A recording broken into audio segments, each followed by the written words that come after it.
एक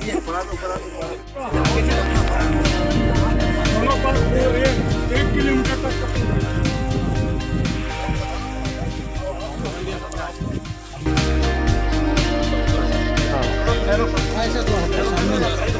अपन किसी नीचे जा रहे ऐसा लगा ना।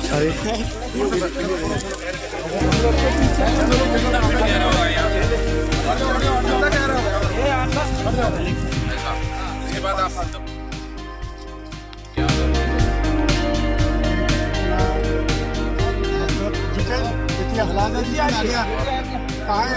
आजा भाई नीचे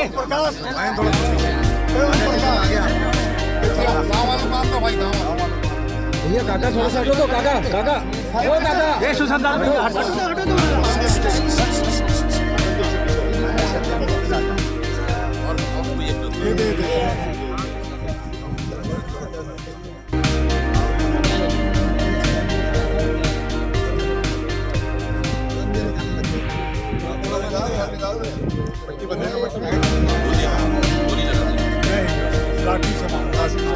लाठी से अपना लेस थे। कितने लोग रहे आप?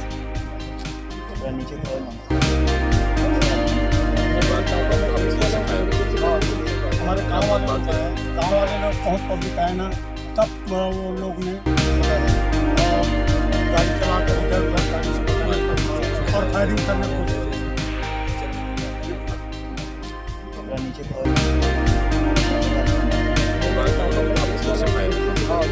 हमारे गाँव वाले लोग बहुत पब्लिक आए ना, तब वो लोग ने गाड़ी चला कर इधर उधर गाड़ी से और फायरिंग करने को और कोई एक लोग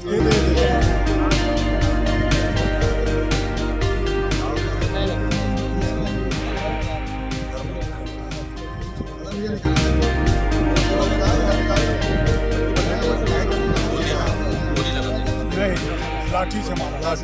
मतलब लाठी डंडा पूरा लेस थे। कितने लोग रहे आप?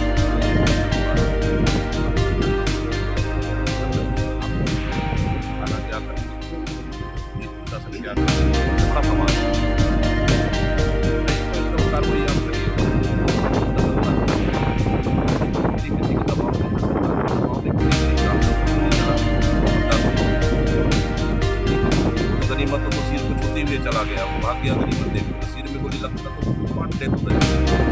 जिम्मेदार नहीं इसको करिए, बात करिए, नहीं तो हम लोग मजबूर हो जाएंगे फिर।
रोल आरोग्य अवैध प्रोत्साहन में जहाँ पे गोली चली स्थल। आज हम लोग उस जगह आए हैं जहां राजनांदगांव के मोहड़ में पिछले 11 तारीख को रेत के अवैध उत्खनन हो रही थी और ग्रामीणों ने, गांव वालों ने रोकने का प्रयास किया तो उनके ऊपर गोलियां चलाई। ये हमारे साहू हैं, जितेंद्र साहू, जिनके सिर को टच करते हुए गोली निकल गई। ये हमारे पास ओम प्रकाश साहू, जिनको ये देख रहे गंभीर चोटें आई और साइड में भी खड़े, इनको भी लात डंडों से मारा गया।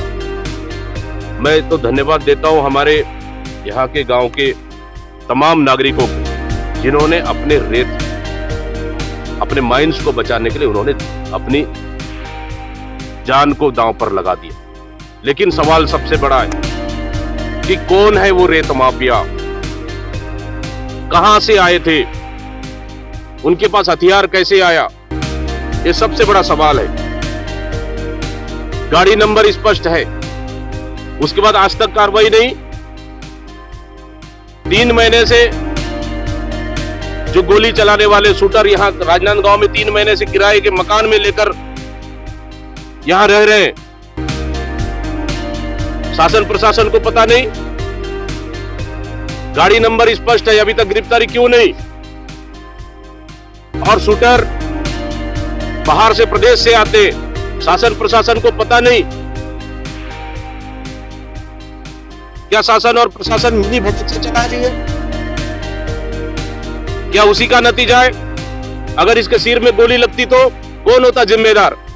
इसको गोली लगती तो कौन जिम्मेदार होता? ये सबसे बड़ा सवाल है। कौन है संजय सिंह?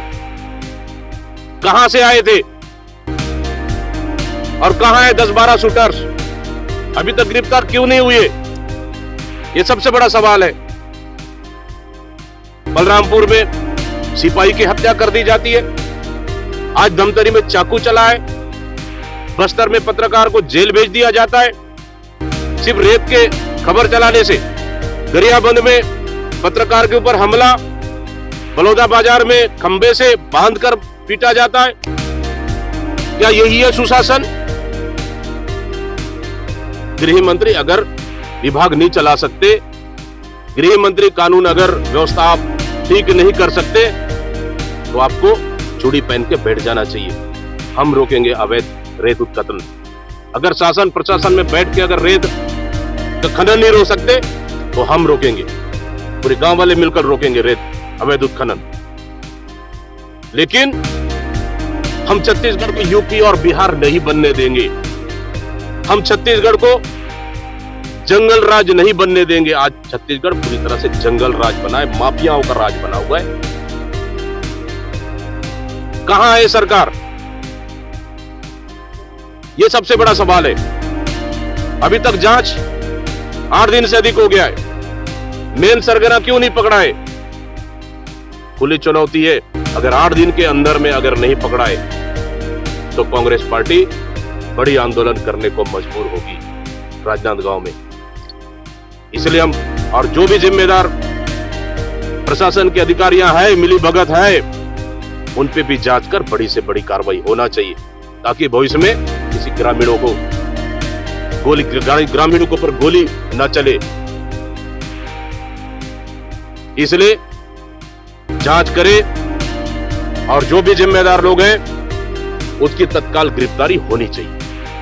अध्यक्ष जी, पूरे प्रदेश में जिस तरीके से अवैध उत्खनन हो रहा है, कहीं गोली चल रही है, कहीं पिटाई हो रही है, इस पर आप क्या कहना चाहेंगे? क्या स्थिति है? मैं उसी चीज को कहना चाह रहा हूं, प्रदेश में कानून व्यवस्था के नाम की चीज नहीं है। प्रदेश में पूरी सरकार खुली छूट देख रखी है। भारतीय जनता पार्टी के नेता खुलेआम हमारे रेत माइंस को लूटने का काम कर रहे हैं। उसी का नतीजा है कि शासन प्रशासन मजबूर है कार्रवाई करने में, या कहीं इन्वॉल्व है, शामिल है कहीं रेत उत्खनन में, तो कहीं मजबूर है कि कार्रवाई नहीं कर पा रहे। इसका जिम्मेदार सरकार है। इसलिए तो मैं कह रहा हूं कि पूरे प्रदेश में पूरी किसी का जान लेने से पीछे नहीं हट रहे हैं। मतलब रेत माफिया चरम पर, इसको संरक्षण दे कौन रहा है? इसका संरक्षण पूरी तरह से सरकार दे रहा है संरक्षण। इसलिए तो मैं कह रहा हूं कि पूरी तरह से प्रदेश में जंगल राज चल रहा है। अध्यक्ष जी, पूरे राजनांदगांव जिले की ओर से खनन के लिए लाइसेंस नहीं मिला है, और अपने पूरे जिले में खासकर अगर बोला जाए अविभाजित राजनांदगांव जिले में कांग्रेस के विधायक है पूरे राजनांदगांव, तो ऐसा निर्देश कोई दिए हैं कि उस पर नजर नहीं? बिल्कुल, इसलिए मैंने जांच कमेटी बनाया है। सिर्फ सवाल राजनांदगांव जिले का नहीं, सवाल पूरा प्रदेश का है। पूरे प्रदेश में सरकार को तो टेंडर निकाल के इसका दे देना चाहिए, ताकि अगर लीज में देते हैं तो निश्चित रूप से सरकार को राजस्व प्राप्ति होगी। राजस्व प्राप्ति होगी तो कहीं गोली नहीं चलेगा।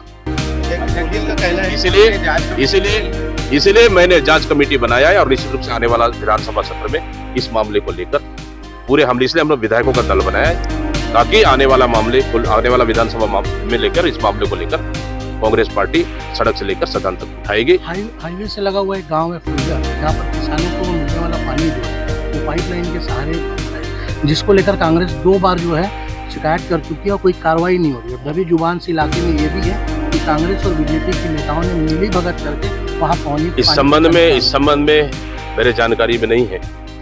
मैं इसको पूरी जानकारी लेने के बाद ही मैं इसमें आपसे बात इस मामले में पुलिस कह रही है कि जो ग्रामीणों को चोट लगी है, मेडिकल रिपोर्ट में है कि आर्म्स से चोट नहीं है, बंदूक की गोली से नहीं है। तो ये गोली क्या ये गोली जो छू के निकली है, क्या से निकली है? ये गिल्ली डंडा से छू के निकली है क्या?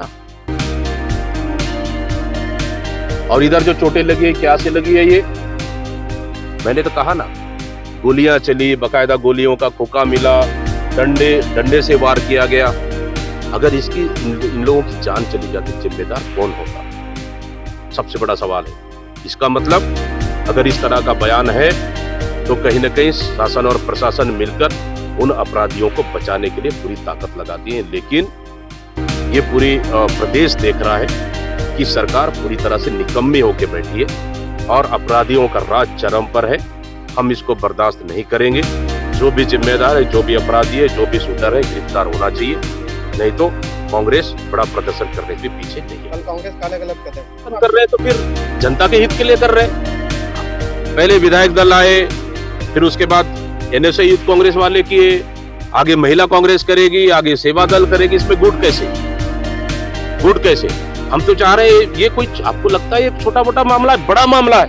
हमको 10 दिन प्रदर्शन करने को, 10 संगठन अलग अलग प्रदर्शन करना अपने, तो भी हम उसके लिए तैयार है। इसको गुटबाजी नहीं, बल्कि कांग्रेस की सक्रियता और एकता और मजबूती मानना चाहिए, जो इन शासन और प्रशासन को जगाने के लिए और जनता के हित की लड़ाई के लिए कांग्रेस सजग और मजबूत रूप से खड़ी है।